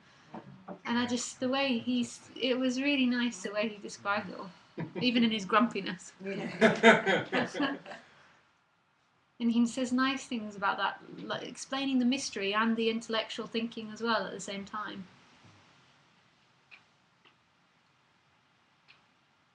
He was saying, that at that point before somebody said, "What's the time?" there was just absolute not knowing. What's the time? 3 o'clock. Not knowing again. And really, that's how it is for most of us, really. You know, you can look at someone quite often would ask me the time, and I don't wear a watch anymore, but when I used to wear a watch, I'd have just looked, and obviously someone's passing, and they see you look at your watch, and they say, "That's your time." Oh, okay. Yeah, and because you didn't register, it just doesn't register. You think it has, and it's done what it needs, but that moment's then passed, and when someone asks you just a few seconds later, it's gone. Yeah. So actually, this me, like Tony often says, is always falling away, falling away. Continuously. And when you're doing acting or art, there's such an involvement with what's happening.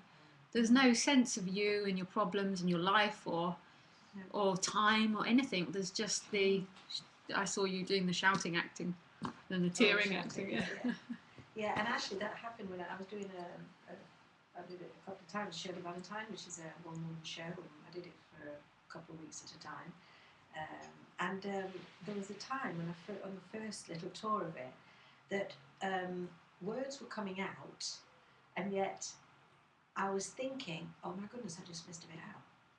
That was going on in the head, and yet the words were coming out that I'd done it wrong. Oh, don't! And then it was like, don't think about that because you'll get the next bit wrong. And it's like, but the words were still coming out, and my director didn't even notice anything. And the body was still doing its it. I was cooking chips and egg, as she does on stage and stuff, and yet the words were, and it was mad. So it's, you know, when I listen to you and you say that the words are just coming out and there's no you doing it. I know it's not the same, but it is. There is a similarity to that.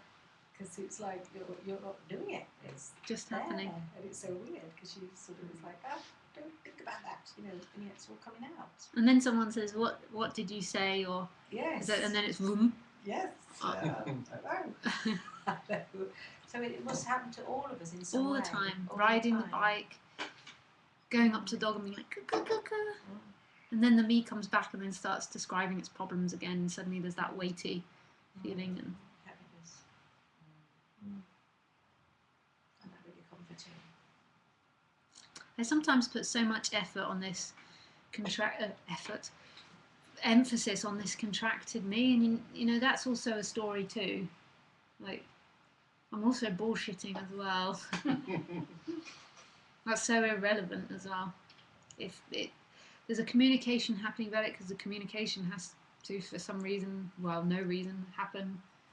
But it's also not true.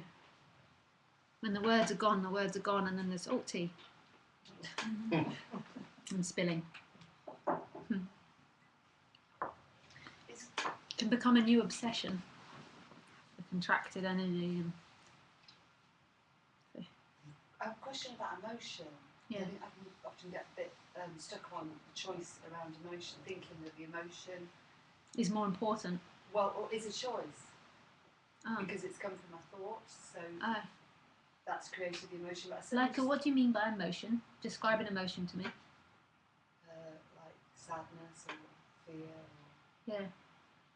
And you've created it through your thinking or something? That's what the I thinks. And you think that emotion's unhappiness?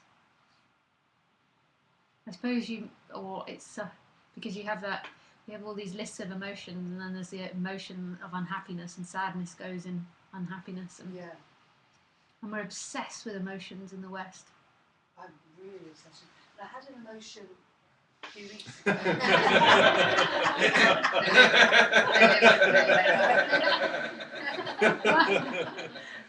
And I just everything was great around me, and I just sat in the bed and I went, I am so fucking unhappy, and just sobbed with the, and it was blissful.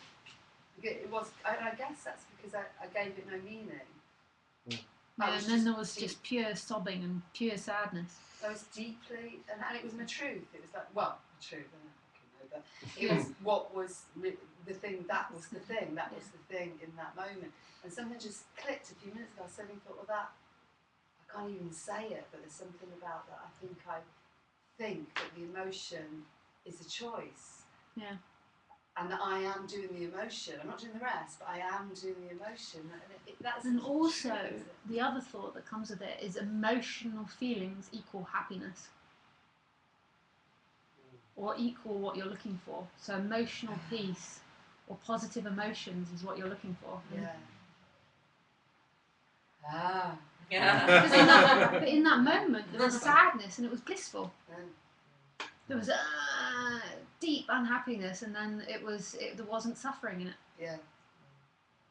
It's not true, but we're obsessed again in the West. I keep saying, with thought, thinking, what we think, who we are, and with our emotional state.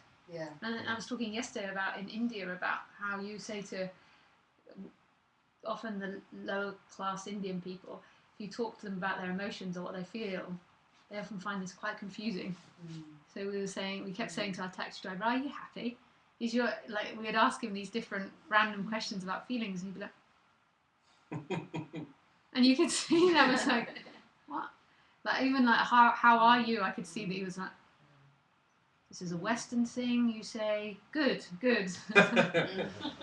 It's irrelevant. They're not focusing on emotional state, but this is huge in spirituality, especially in the woman's spirituality. Our emotions, speaking our emotions, letting everyone know about our emotions.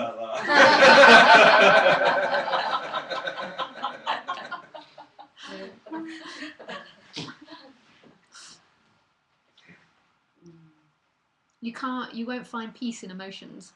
Emotions will always change. There's nothing wrong with the expression of them or in any way, but that's not what you're looking for.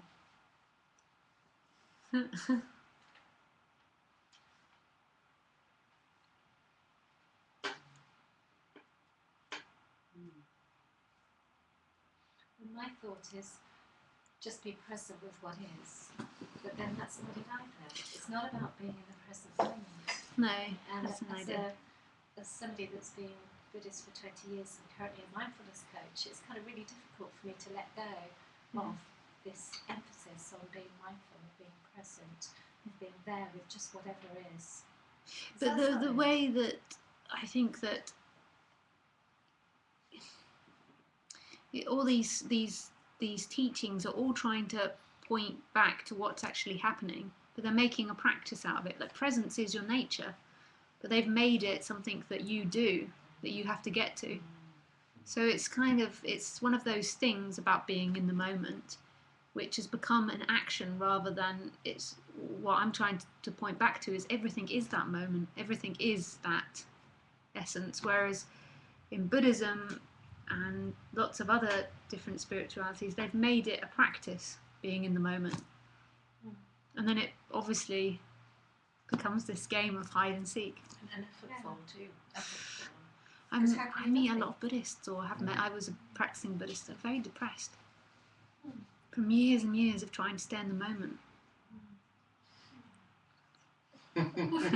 They're really active people. They're really active. You can see there's those active ones, and they've come across Buddhism and have an idea that being still or mindfulness is it, and then there's this great frustration that's there because they're active, and this can be an active thing. On the other hand, how's it possible just to be with whatever is? It's this, isn't it? Yeah. It's this. So my mind then wants to kind of Narrow it down. The only way that it's possible just to recognise this as any way, at the same time while recognising there's nothing I can do, because it's at a completely different level, but still my mind is saying, right, okay, what's the path, path? And when am what I going to can recognise it? And if I'm not in the present moment, if I'm just kind of floating away, then I feel like I'm Out of control. lost in some way, or not there with what is. Yeah. Not doing the work of this, even though there's no work. It's just like it's ahead. Yeah, it's just another position having a chat with the other position. And it's most probably there will be the one is scared of that lost feeling, whatever's appearing, like scared of that not in control feeling, like not speaking well. So you said it feels like you're lost, you'll just go off with anything. Or Like just it- the thoughts are or not, just are not present, present, so I'm yeah. just in the past or in the future. And we've it's- already discussed that that's not where it's Yeah. at, so it must be in the present. And But so it's not. no, Sorry, go on, I'm interrupting you. I think I've forgotten it now. I suppose it's always trying to get down to describing just this. Yeah. That's the only way you can describe it. Mm. That, just this. Mm. Wherever you are. But that person's looking, and when that energy runs out, it will run out. Because that's the exhausting part. Just trying to do, be, and there's such a rebelliousness here. And even to be honest with the Course in Miracles, and that's my path, and it was my path for a long time. It's happened here, but there was even not rebelliousness with that, because I loved it with all the lessons and everything. But there was a real beating myself up of not doing the lessons right. But actually the Course does say that. It says that you will not do it right. Don't try and do it right. But there was a beating myself up of not choosing rightly. Not choosing, and then this that was coming out with, I don't know, my husband or my mum, whatever, and then forgive myself. It's like, and then couldn't do it, and then it come out again, and then beating myself up for that. It got to like, why is it always me? Why is it nobody else ever says sorry to me? Nobody else ever apologises to me. It's like, and it was such a, exactly what you described, how you described. But what that's led to, which is is the real tightening of the band of all that, and then of just I'm still here, but it's there's just such a letting go of all that now, of knowing that, and then a complete rebellion. I don't want to do anything, nothing, and such a peace in that I don't have to do anything. And there's no morality to any of this. There's no good you. There's no bad you. No, It's just what's happening. beating up here and that as well. Gotta be nice. You can be when you are, but then sometimes you can't, and that's like. And it's all subjective to the other person.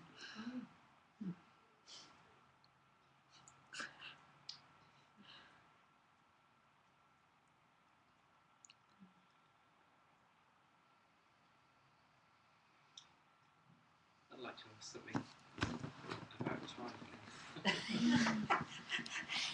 Not back there, are you? No, I've moved on actually.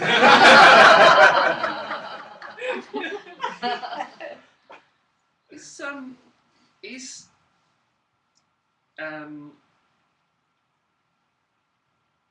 the past and the future? Oh, it's very hard to ask. Is the past and the future the same thing as time, or is time prerequisite for the past and the future to exist, or does the past and future call time as an idea? Start that one again. In easier words. In easier words. Yeah. So there's an idea of time. Just I don't know. Is it separate to the past and future? Or is it? Well, yes, the idea of time.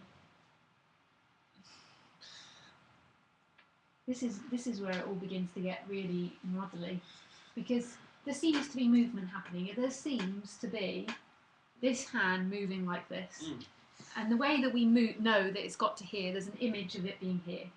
So there's an images being played that constantly that there's movement happening. The way we know movement is with the other images appearing, which is just amazing. Then we have this other ability that's not imagery, which is time in a word, in a description. And then it describes itself in time, and that's all made up, that's all in the human world, but there does seem to be movement happening. There does seem to be that forms are coming and going. Ultimately, I suppose at the end of the day, everyone always says it comes down to nothing, and nothing's ever happening, but I don't really know all this.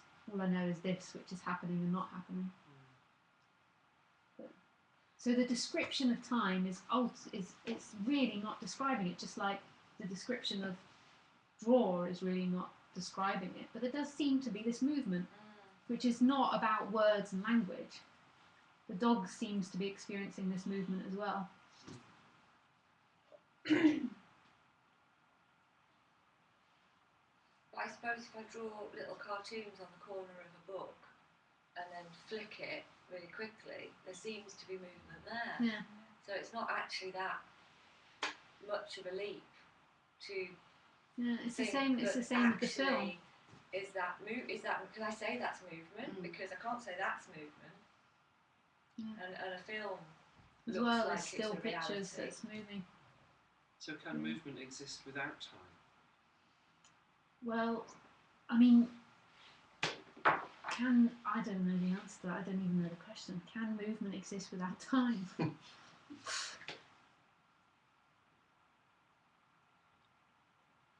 Time is conceptual completely. It's a word, and it has me in it, funny enough. There's the word me in it. But, yeah. Timing. I never realised that. Wow, it's But nice. there does seem to be movement. There does seem to, but on the other side, that also this is the part that the thoughts or the person or whatever is always overlooking. On the other side, there's absolute stillness here. This bit, that there's absolute nothing happening here as well. That part's normally covered up by I am creating this, or I am doing this, or I am. The person's normally covering up that void.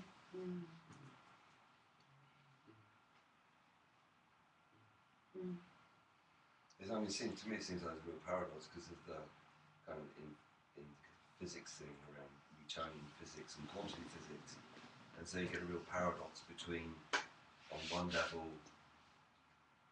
everything's just flashing in and out of existence, Yeah. and on the other level, there's a sense of continuity, Yeah. and that seems to be the perception. Yeah.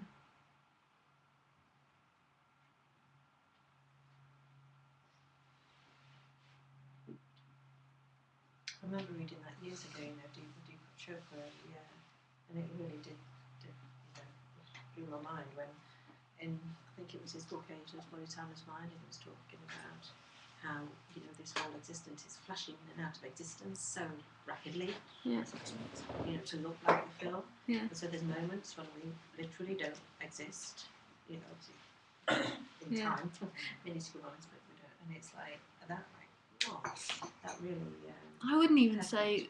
there's moments from here, but I would say that it's oh, it's okay. Sorry, just give 1 second. I think we're getting to lunchtime. Sorry. Everyone's leaving. Okay. We'll do a lunch break now.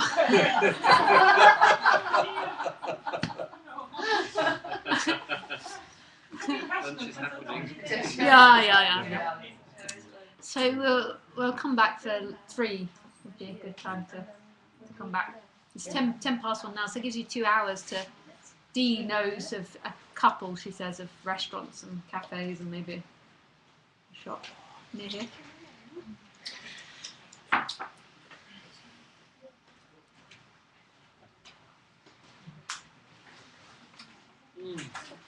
Oh, and you're more than welcome to pay. There's a list here of prices and everything, and just sort yourself out. You put money in and take the change. And Lisa, can I pay by cheque? sure, just to my name. Yeah. Thank you. I'll pay some more if that's all right. Yeah, sure. I'm generous. Make sure you get all the stuff out of her before you pay. Yeah. That's what I thought. I'd pay at the end. I know how much to pay. Yeah. What's it worth? Well, she didn't give me anything. I came away with She said nothing. you can't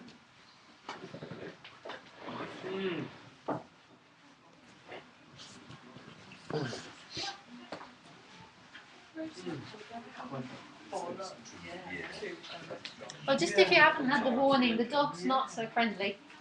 Okay. Attack dog. Yeah, she doesn't attack. She just growls.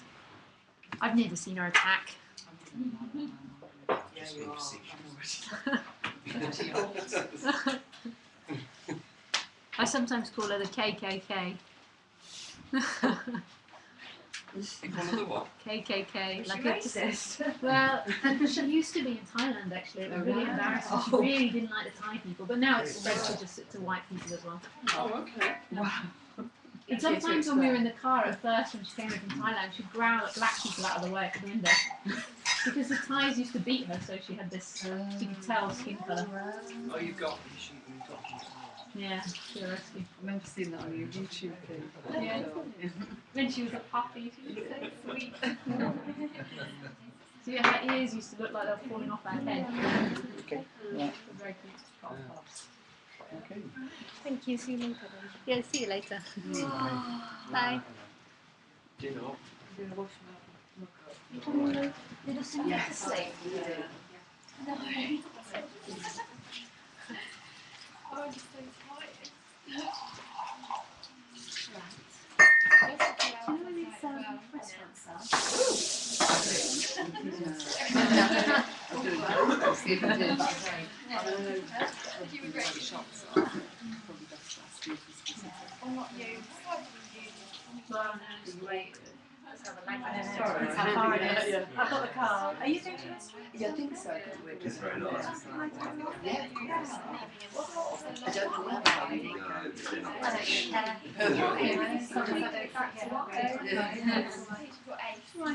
We don't. I know what to say. I remember when that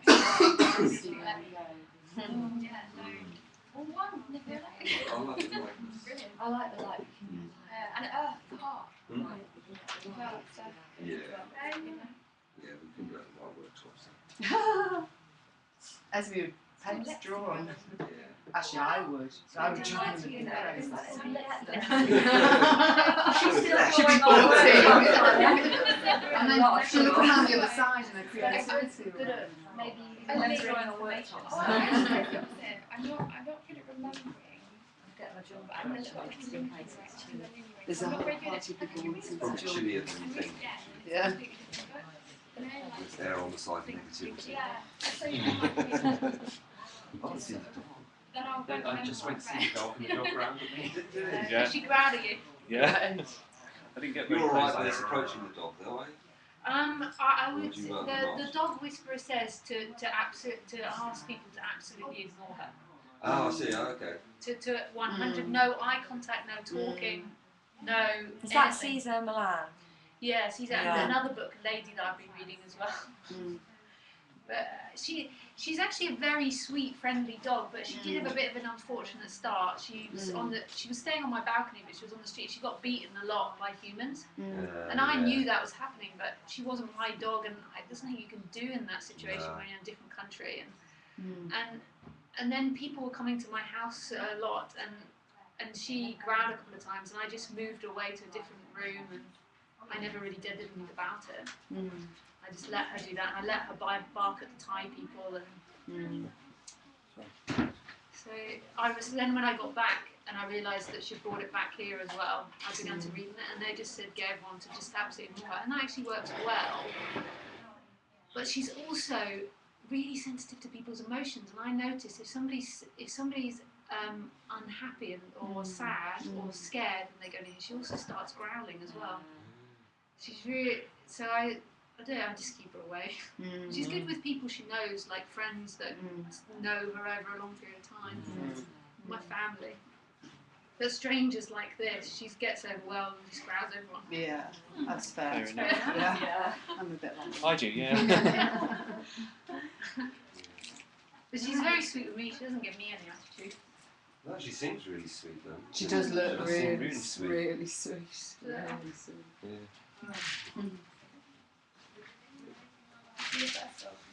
No, I've had lots of dogs before. a different type of thing. Yeah.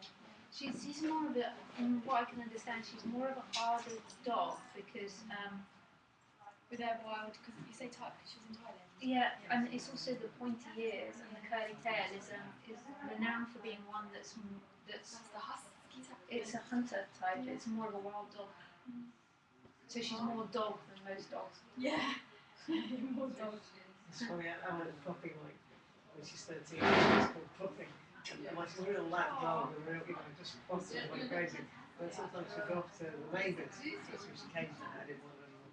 So about half a mile up the road, she goes up to neighbours, plays with their dogs, nicks the food, comes back home, which is like, I'm a dog, I'm a dog, I'm a dog. It's just so funny. I don't want to be fussed, I'm a dog, I'm a dog, I'm a dog. That's brilliant. Has a bit of a swagger. Yeah, she was like, no, I'm a dog. Don't pet me, I'm just a dog. And then it doesn't take long, she's back to being a baby, but it's so funny. That's the other thing, that the issue that I've got with her is I'm obviously at that age where my body's saying have a baby, so I am treating her too much like a baby. It's good, it stops. It's such a baby. Yeah. And I can't, she freaking bite the baby.